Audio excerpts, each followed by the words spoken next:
Anoka County utilizes the ES&S DS200 ballot counter for its voting equipment. The following video outlines the setup of the DS200 on Election Day. Here's how to open the ballot counter.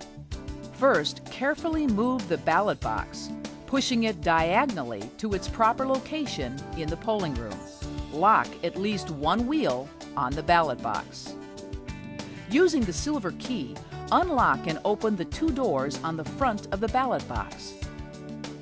Remove the contents from the compartments. Before closing the auxiliary door, verify the silver plate is covering the ballot entry opening on the auxiliary compartment. Close and lock the door. Close and lock the lower ballot compartment door. Move to the back of the ballot box. Unlock and open the back door of the clamshell case using the silver key. Leave the door open until closing the polls. Remove the power cord, taking care not to dislodge the small black box in this compartment. Plug the cord into a power strip or outlet. Move to the front of the ballot box. Using the silver key, unlock the clamshell case cover. Unsnap and lift the latches of the case. Hydraulic lifts automatically raise the cover. Using the barrel key, unlock the front edge of the ballot counter. Lift the ballot counter screen to the vertical position. Wait for the counter to beep, indicating it is powering up. The powering up process takes several minutes to complete. Using the barrel key, unlock and open the memory stick access compartment. Leave this compartment open during setup. Verify the seal number matches the seal number listed on the official precinct certification form. After power-up is complete, enter the election code and press Accept on the ballot counter screen. Have another judge watch as you enter the code to ensure accuracy. You have 3 attempts before being locked out. If you get locked out, contact election headquarters. After the code is entered, the configuration report prints automatically. Once the report has finished printing, press Open Poll. A ballot status accounting report and a zeros tape will automatically print. Do not tear these off. Compare the zeros tape to an official ballot. Verify all offices and candidate names are on the tape. Candidate names on the ballot and tape must be in the same order. Verify that all vote totals are 0. After verifying everything matches, press the blue lever inside the memory stick compartment to release the printer door.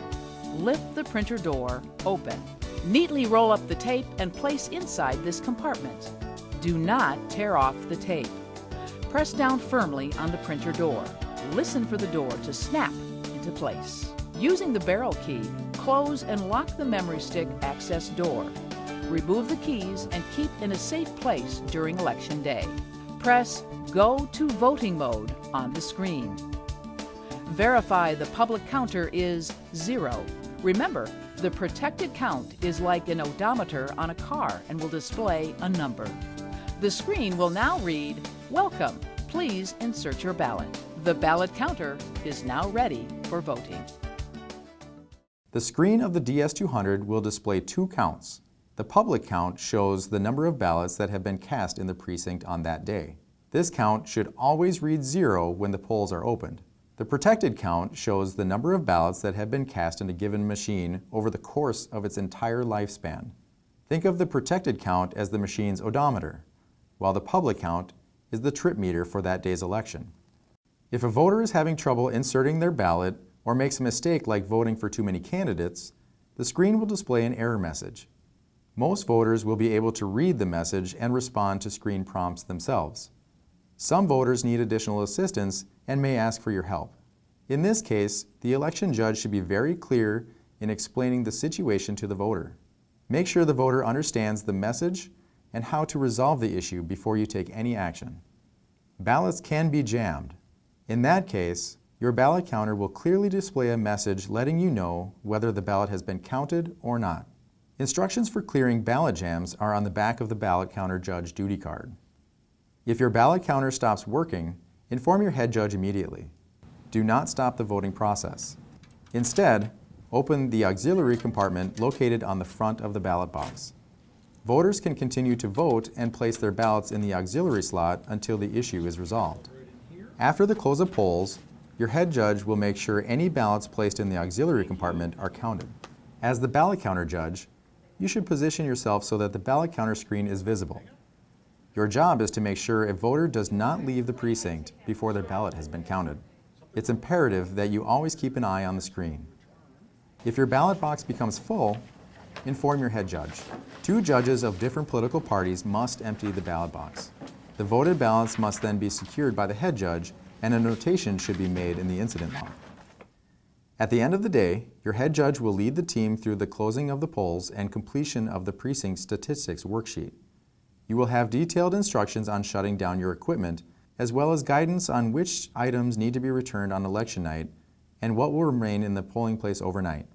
Please follow the provided instructions to ensure that all required documentation is completed and returned as directed. This concludes the online Election Judge Training Program. We thank you for your close attention to the material presented. As we mentioned earlier, you may find additional information in the Election Judge Guide, as well as the Anoka County Elections page. Also, feel free to contact your city clerk or the Anoka County Elections and Voter Registration Office with any related questions. Thank you for your service, and best of luck on Election Day.